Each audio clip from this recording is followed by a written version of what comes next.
This is a John Deere CS52. It is actually a very nice running saw.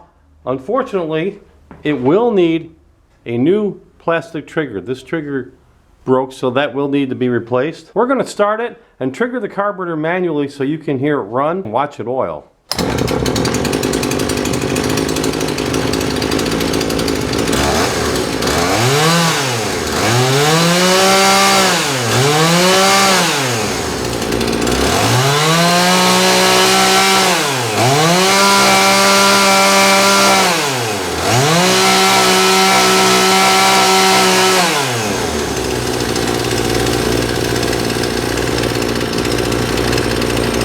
Great saw for your collection, the backyard, or the camp. As we said, you will need to repair the trigger, then you'll be ready to go with a great saw at a very affordable price. Click on the link below for pictures and details and how to buy the saw right now at a very affordable price. Vintage King Motorsports, where quality and price always matters most.